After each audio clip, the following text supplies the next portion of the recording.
Unit 3. Selling. Track 30. What was QVC's most successful product sale and why? We have many successful product areas. One of our strongest is beauty. Beauty works so well on TV for two reasons. First of all, each beauty brand has a fantastic story behind it, and we can really bring life to the brand and to the product presentation through telling that story in a very engaging way. And secondly, each product is very easy to demonstrate. So if it's a skincare product like a moisturiser, we can show how to apply it, how much to apply in order to give the best effects. Finally, we add another layer to our sales presentation in that we may invite the expert behind that product to tell the story. Are some types of product easier to sell than others? Yes, and in fact some products are very difficult to sell on our business model. So take fragrance, for example. Clearly the main piece you want to communicate with a fragrance is how it smells, and that can be very challenging to do through a television environment. Unit 3. Selling. Track 31. How has online shopping altered the way you sell? It's given us a fantastic opportunity to sell in a different way to our consumers. So if a customer wants to buy a skincare product at 10 o'clock at night, and perhaps on air we're showing a gardening item, she can now go down to our website, she can browse through the range of product online that suit her at that moment in time. She can see an image of the product, she can see the product description, she can see what other customers think about the product through our ratings and reviews service, and as well she can see the video demonstration. So it opens up our range of 15,000 products to the customer at any time, day or night. Unit 3. Selling. Track 32. So, your plan is to provide electric cars in your town centre. People will rent them to do their shopping, go about their business and so on, right? Yes. Pollution is a big problem here. We're trying all sorts of ideas to reduce it. We're interested in starting with 10 electric cars. If it works, we'll increase the number later on. I see from your price list that a standard two-seater car will cost about 12,000 euros. Is that correct? Yes. The price includes transport and insurance costs. If you order 10 vehicles, you'll be paying us about 100,000 euros, minus the 2% discount we offer a new customer. But if you increased your order, we could offer a much higher discount. Okay. How much would that be? Well, for an order of 20 or more vehicles, the discount would be 5%. I see. Let me think about it. What about delivery? We'd like to start the program in June, if possible. To be honest, that's a bit early for us. We've got a lot of customers waiting for delivery. We could possibly deliver by late August, all being well. That might be okay, if you can guarantee delivery by then. I'd have to discuss it with our production department. I'll get back to you on that. Good. How about the warranty? We'd like a long period. It's for 2 years. That's what we normally offer. Only 2 years? You know, if you could offer us a longer warranty, we'd be delighted. How about 5 years? Well, that's much longer than normal. It could be all right, as long as you pay more for the longer period. I don't know. I'll check with my colleagues. I can't give you a decision right away. Okay. What about payment? Do you offer credit terms? I'm afraid not. It's company policy for a new customer. We need payment by bank transfer on receipt of the goods. Oh, and we ask for a down payment of 20% of the value of the order. A down payment as well? I see. Right. Well, I think we've covered some of the main points. How about some lunch now? After lunch, I'd like to discuss after-sales service. It's important for us that you give reliable sales support. Unit 3. Selling. Track 33. I suggest the first item should be the length of the agreement. We need to agree how many years we want it to be for. And after that, let's talk about the number of rooms you want and what types of rooms you'd like to reserve for your customers, okay? Yes, that makes sense to me. First the length of the contract and then the number and type of rooms. After that, I suppose services come next. That item could take some time to discuss. Yes, I think it'll take the most time. So services will be the third item on the agenda, and I'll allow quite a bit of time for that. Next, how about advertising? No, I think that should come later. We need to talk about the rates next, and especially any discounts you can offer on your listed prices. Okay, rates can come before advertising. We'll probably have quite a long discussion about discounts, so I'll make time for that. And then, finally, we can talk about advertising costs. I hope that won't take too long. How's that? That's fine. I'm happy with the agenda. I think it covers all the main points we need to talk about. Good. See you next week then. Goodbye. Bye. Working Across Cultures 1. Track 34. Many of you will travel to foreign countries on business or go to international conferences and sales fairs. Some of you may end up living and working in a foreign country. For all of you, cultural and social awareness will be important if you want to become effective communicators when you're abroad. Today, I'm going to look at saying no politely. Whenever you say yes to a request, you are doing so at a cost. That cost is usually your time. Sometimes you just have to say no. I remember 2 embarrassing occasions when I had to say no.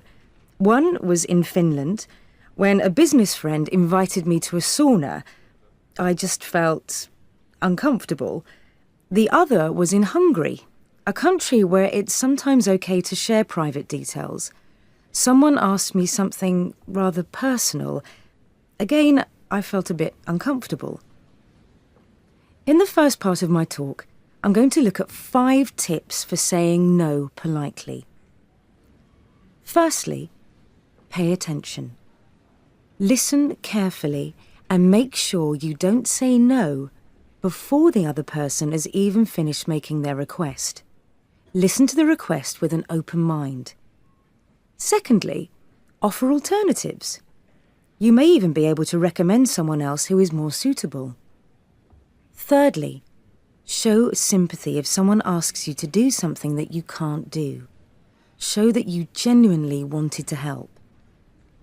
Next, be as clear as possible to avoid misunderstandings. Don't say maybe when you really mean no. And finally, avoid long reasons and excuses. Sometimes the less you say, the better. The times I've had to say no the most is when customers have wanted huge discounts. As long as you can say no politely with a smile, followed by a genuine "I'm sorry," then you should be fine.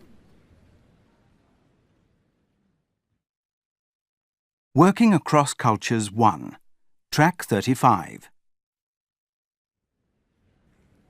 In the second part of my talk, I'll look at saying no in different countries. Japanese people hate saying no. They don't even like using negative endings to verbs, and they don't like any confrontation. So it's important to look at their non-verbal communication. They believe in harmony. They think that turning down someone's request causes embarrassment and loss of face to the other person. Many negotiators have come away from meetings in Japan thinking they have got agreement when in fact they haven't. Indonesians can also communicate indirectly. They don't like to cause anyone embarrassment by giving a negative answer. So the listener has to work out what they really mean. In fact, Bahasa Indonesian has 12 ways of saying no, and also other ways of saying yes, when the real meaning is no. The Chinese will often avoid saying no. They have an expression which means, "We'll do some research and discuss it later," which is a polite way of saying no. Silence in China can also imply that there are problems. Silence in the Arab world is quite common, however, and does not necessarily mean no. The Arab world does not find silence difficult. However, saying no in the wrong situations can have bad consequences.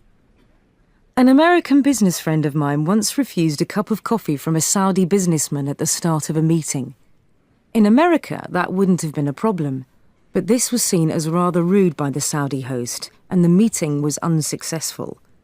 My friend should have accepted the coffee and just had a small cup. I'll now move on to Working Across Cultures 1. Track 36. 1. Would you like to go out for a meal later? Thanks for the invitation, but I'm not feeling so well. Maybe some other time. 2. Would you like some more food? Nothing more for me, thanks. It was delicious. 3. Shall we meet up next Tuesday? I'm sorry. I'd love to, but I have other plans that evening. 4. Please stay a little bit longer. I've had a wonderful time, and I wish I could, but I really have to go. 5. Can you check that the fire exit notices are all in the right place, please? I'm afraid you've come to the wrong person. You'll have to ask Ingrid in Health and Safety. Unit 4. Great Ideas. Track 37. Great ideas are generated in different ways. Sometimes an idea may simply be when a company takes advantage of an opportunity to extend its product range, to offer more choice to existing customers. Or a great idea could allow a company to enter a market which was closed to it before. Companies which are prepared to spend a lot on R&D may make a breakthrough by having an original idea for a product which others later copy, for example, Sony and the Walkman. On the other hand, some products are developed in response to customer research. They come from customer ideas. These products are made to meet a need, to satisfy consumer demand. Or the product does something similar to another product, but faster, so it saves time. Some people will buy new products because the product raises their status, gives them a new, more upmarket image. Unit 4. Great Ideas. Track 38.